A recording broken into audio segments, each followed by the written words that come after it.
जा अभिजित जा, जाऊन नवीन जॉब शोध. आणि त्यासाठी तुला खस्ता खावा लागला ना की मग आठवेल तुला हे एसी केबिन आणि कम्फर्टेबल चेअर्स. बघू तुला कोण जॉब देत आहे. तुला इथं जे काही चांगला पगार आणि ज्या काही फॅसिलिटीज मिळत होत्या ना ते तू फक्त माझा भाऊ आहेस या नात्याने मिळत होत्या. चुकतोय जय.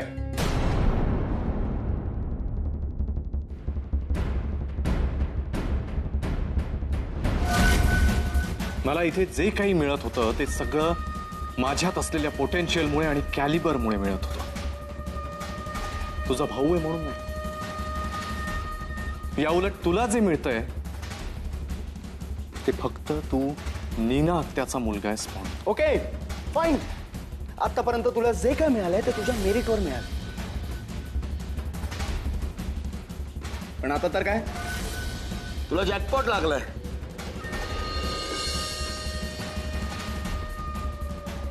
एकदा शमिकाशी लग्न झालं की तुला हातपाय चालवायला नको नाही. शट अप जय.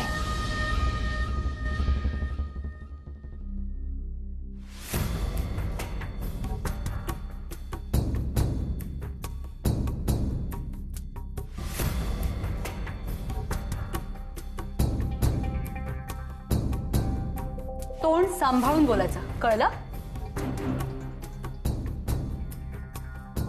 आणि विसरू नकोस, ही कंपनी माझ्या डॅडींची आहे. यात तुझा फक्त 20% शेअर आहे. करेक्ट आहे, फक्त 20%. पण जे काय आहे माझा आहे, याच्यासारखं नाहीये. शमिका, आज मी तुला जे काही देऊ शकतो ते अभिजितला द्यायला कित्येक वर्ष लागतील. आणि जय, मी जे देऊ शकतो ना ते द्यायला तुला वेगळा जन्मच घ्यावा लागेल. तू जे आहेस तेच देऊ शकतोस. स्वार्थीपणा, बेअब्रू, खोटारडेपणा, करेक्ट, हे तूच देऊ शकतोस, मी नाही. Get lost. आत्ताच्या आत्ता माझ्या कंपनीतून चालता हो. Just leave. तुझी कंपनी? हा, तुझी कंपनी? मग या तुझ्या कंपनीमध्ये किती एम्प्लॉईज आहेत माहिती? टर्नओव्हर किती आहे कंपनीचा तुझ्या माहिती? या तुझ्या कंपनीच्या शेअरची मार्केटमध्ये काय पोझिशन आहे माहिती आहे? नाही ना? कारण जे माणसं काय, कंपनी काय, आपली आपली म्हणून आपली होत नसतात. त्यांना जीव लावावा लागतो. काय हवं काय नको ते बघावं लागतं. पण हे तुला कुठून कळणार ना? शेअर्स किती आहेत? 20%. अक्कलही तेवढीच आहे. बाकीचे 80% काम करायला मी माणसं हायर करेन. आणि कसं आहे ना अभिजित, आजकाल पैसे फेकले ना की हे तुमच्यासारखे मिडल क्लास लोक काहीही करायला तयार होतात. मिडल क्लास नाही, बरोबर आहे. तुला या शब्दाचा अर्थच माहिती नाही ना. मिडल क्लास म्हणजे काय? मिडल म्हणजे कुठल्याही बाबतीत टोकाची भूमिका न घेणारे, प्रत्येक बाबतीत सुवर्ण मध्य साधण्याचा प्रयत्न करतात ते मिडल क्लास असतात. आणि मला अभिमान आहे हे मिडल क्लास असल्याचा. कारण आज मी रस्त्यावर आलो तरी माझं वेगळं जग निर्माण करेल हा कॉन्फिडन्स या माझ्या मिडल क्लास संस्कारांनी दिलाय मला. याउलट तू जर रस्त्यावर आलास तर भीक सुद्धा नाही मागता येणार.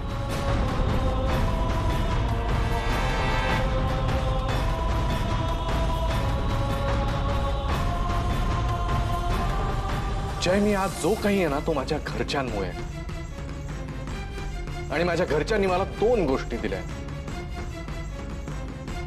एक म्हणजे उच्च शिक्षण आणि दुसरं म्हणजे चांगले संस्कार, चांगलं मन. आणि या दोन गोष्टींमुळे तुझ्यापेक्षा जास्त श्रीमंत, रादर जास्त सक्षम आहे मी.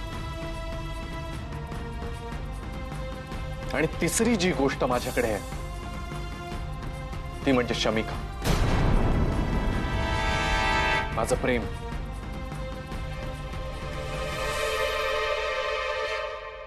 दुर्दैवाने तू तेही नाही घेऊ शकत. पिटी ऑन यू है. चल Shamika. Sir sir please sir sir sir please नका ना जाऊ सर. मी तुम्हाला माझा आदर्श मानलाय सर. म्हणजे तुम्ही जर सोडून गेलात तर मी सुद्धा रिझाईन करेन सर. सर नका ना जाऊ. हे बघा, मी तुमच्या भावना समजू शकतो, पण आयुष्यात कधीतरी तुम्हाला तुमचे रस्ते बदलावे लागतात. काळजी घ्या.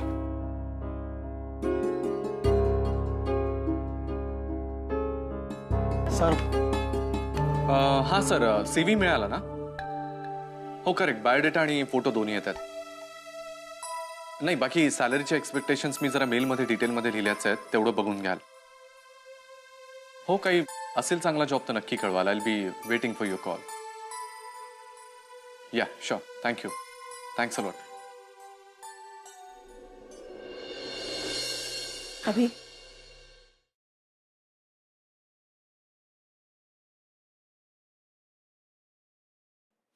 अभी तू तू हा जॉब सोडतोयस? सोडला. आई, मी अजून कोणालाच नाही सांगितलेलं, पण मला आत्या आणि जयच्या कंपनीत आता काम नाही करायचंय. माझं मन नाही लागत तिथे. पण मला हेही कळतंय की आत्ताच्या कठीण परिस्थितीमध्ये परत मी असा निर्णय घेणं म्हणजे. पण डोंट वरी. हे बघ, माझा वर्क एक्सपिरियन्स, माझ्याकडचे सर्टिफिकेट्स, माझं क्वालिफिकेशन याने मला माहिती आहे की मला दुसरा जॉब लगेच मिळेल. I am sure. माझा पूर्ण विश्वास आहे तुझ्यावर. फक्त जे काय करशील ते पूर्ण विचार करून कर, कारण आधीच परिस्थिती फार अवघड होऊन बसली. तू काळजी करू नकोस. तू बाबांशी बोललीस? हो, नाही म्हणाले ते. त्यांना अजूनही वाटतंय की शमिका या घरात ऍडजस्ट होणार नाही म्हणून. पण अभि काय असतं ना, मोठी माणसं जे काय सांगतात ना त्याच्या मागे 10 पावसाळ्यांचा अनुभव असतो गाठीशी. जग पाहिलंय आम्ही. जेव्हा परिस्थिती दयामाया दाखवत नाही ना, तेव्हा प्रेम माया सगळं हटवून गेलेलं पाहिलंय आम्ही. म्हणून म्हणतात ते. मान्य. आई, मोठी माणसं सांगतात त्यामागे 10 पावसाळ्यांचा अनुभव असतो. मान्य आहे. मग आजी सांगते ते. त्यांच्याबद्दल मी काय बोलू. पण पण म्हणूनच सांगते अभि, तुझे बाबा जे काय सांगतायत ना तो अविचार नाही आजीसारखा. त्याच्या मागे विचार आहे, काही कारण आहे. सॉरी फोन आला. घे तू तुझा फोन. माझी भाजी जळते तिकडे. आजी, ए आजी लवकर बाहेर ये. काय झालं ग? अगं हे बघ, ते रक्षा यंत्र आलं बघ. हळू बोल. सॉरी. आता एकदा काय हे अभिच्या खोलीत लागलं ना, किती अवदसा कधीच त्रास देणार नाही त्याला. आजी, अगं यावर असं लिहिलंय की ज्या माणसावर करणी झालेली आहे त्याच माणसाच्या हाताने भिंतीवर खिळा ठोकावा, तरच त्या यंत्राचा गुण येईल. शपथ. आता दादाला काय सांगायचं? अगं सांगू की? अगं काय सांगू ग बाई, काहीतरी सांग. अरे अभि, मला एक खिळा ठोकून दे, फोटो लावायचाय. अरे आता अजून काय लावणार आहात? बर सांग, कुठे ठोकायचं आहे? इथे ठोक. नको तिथे नको, तिथे ठोक. नको. दक्षिण आहे ती. इथे इथे ठोक. नक्की का? हो हो आता इथे चालणार आहे ना? हो चालेल बाबा. पूर्व आहे ती. बर. हा सांग मला. थोडा वर, थोडा वरती जरा. हा. अरे सूर्याचं किरण पडलं पाहिजे त्याच्यावर. शुभ असतं. कोणासाठी? ज्या देवाचा फोटो लावणार आहे त्याच्यासाठी? अभि, तू फार माझी चेष्टा करायला लागलायस हो हल्ली. नाही, नाही, तो हा. हा द्या, फ्रेम द्या. फ्रेम ते ते आम्ही नंतर लावू. तू जा चल. थँक्स. अरे आम्ही लावू अगं नंतर. ते आता एवढं केलंय, करून देतो. नाही रे नंतर लावू. ते ग. अरे थांब.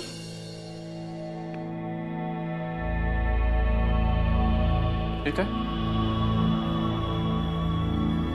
नजर लगने से बचाने वाला यंत्र?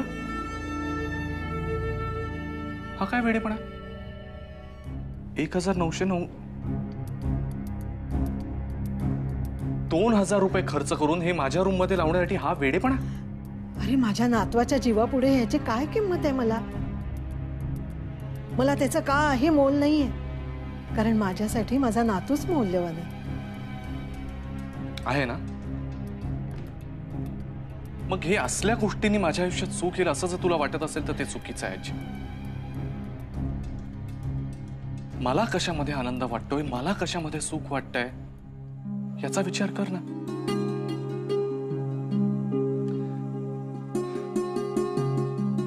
हे बघ आजी, मला तुझ्याबद्दल खूप प्रेम आणि आदर आहे. त्यामुळे आपल्या नात्यामध्ये कडवटपणा येईल असं काही करू नकोस. अरे पण प्लीज. आणि तू सुद्धा.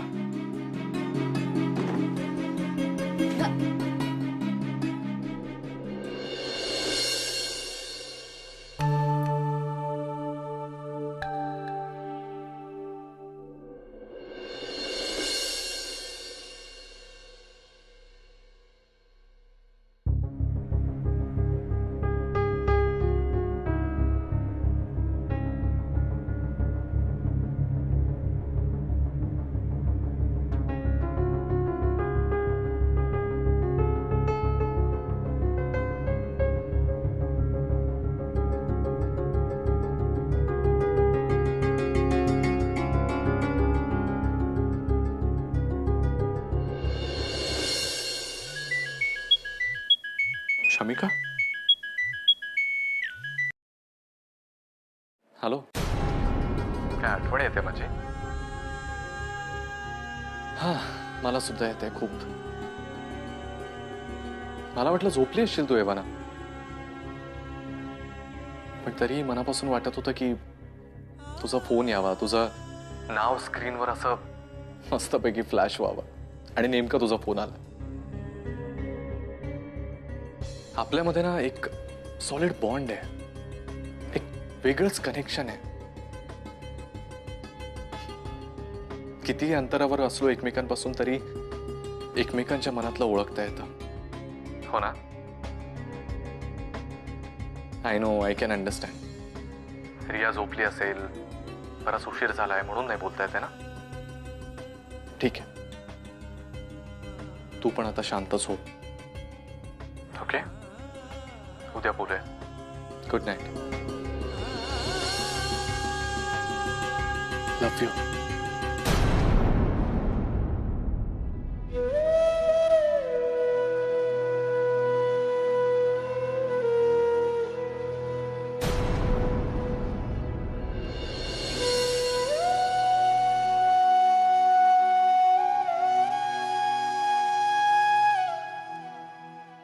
माझं एक ऐकशील?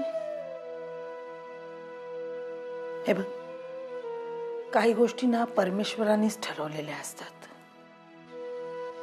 तसंच अभिचं आणि शमिकाचं नातं परमेश्वरानेच ठरवलेलं आहे.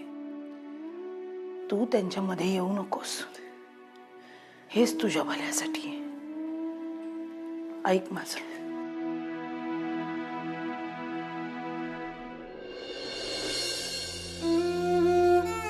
तू इथेच थांब.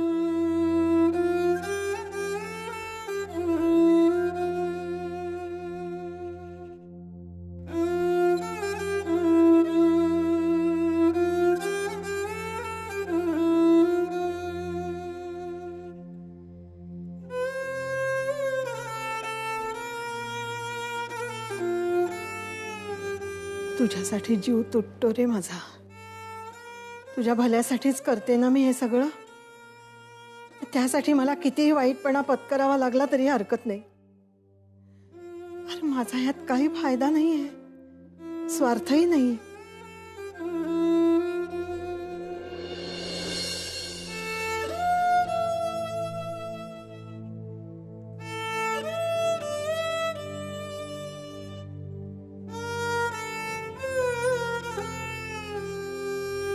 जी, तू ते यंत्रावरच्या टिप्समध्ये वाचलेलं आहेस का हे? नाही म्हणजे काय होतं या पाण्याने? तू उद्या सकाळी गंमतच बघ. म्हणजे अगं यानं करणी किती केले ना ते कळतं. तू बघच उद्या.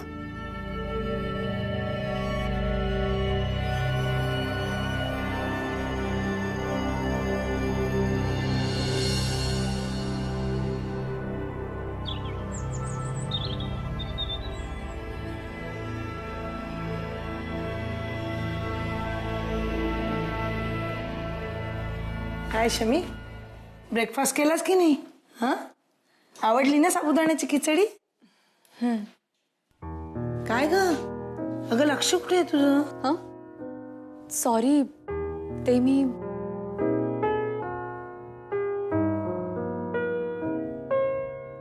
विचार करते ग माई.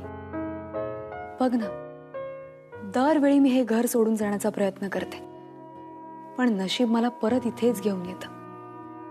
मला ना या विचारांची भीती वाटायला लागली आहे माई आता. शमी, उगाच काय म्हणते ते विचार करत बसलीस? तसं नाहीये ग माई. बघ ना तू, पहिल्यांदा जेव्हा मी हे घर सोडायचा विचार केला तेव्हा अभिजितमुळे मी पुन्हा परत आले. दुसऱ्या वेळी जेव्हा मी मम्माला सांगितलं की मी दुसरं घर शोधते, मी हे घर सोडून जाते, तर तिने अभिषेक आणि माझ्या रिलेशनला होकार दिला. मग मला काहीच बोलता आलं नाही. मला माहितीये मम्मा, तू, रिया सगळे आहात इथे, पण तरी पण आपण जयच्या घरात राहतोय ना, हे एक काहीतरीच वाटतं ग, पटत नाही माझ्या मनाला. आता आणखीन थोडे दिवस बाळा. माहित नाही अजून किती दिवस, पण मला विचारशील ना तर मला आत्ता हे घर सोडून जावं असं वाटतंय माई. तू कुठेही जाणार नाहीस. मला माहितीये हे जयचं घर आहे म्हणून तुला इथे राहणं ऑकवर्ड होत आहे ना.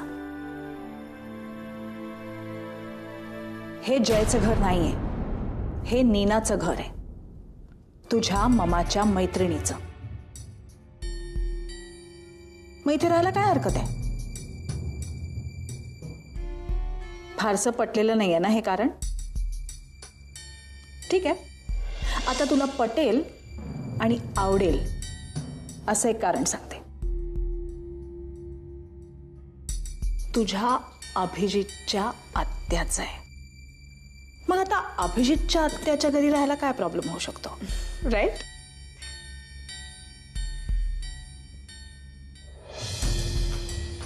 शमिका, जय तुझ्याशी खूप वाईट वागलाय आणि तू त्याला कधीच माफ करू शकणार नाहीस.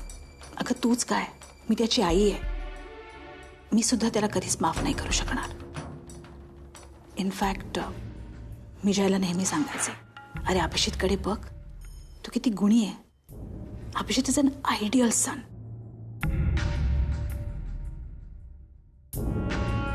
तू माझी सून झाली असतीस तर मला खूप आवडलं असतं.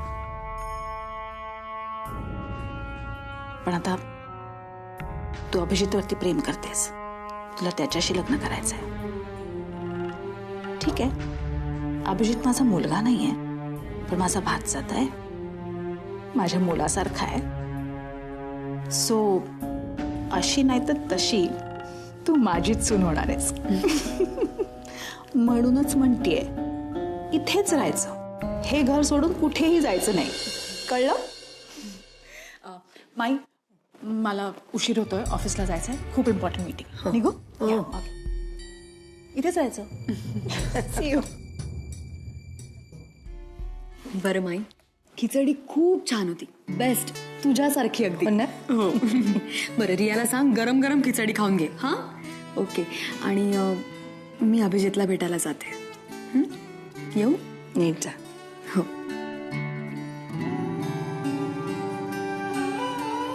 काय सांगू का एरियाला? ती सकाळपासून कुठे गेले याच काळजीत आहे मी.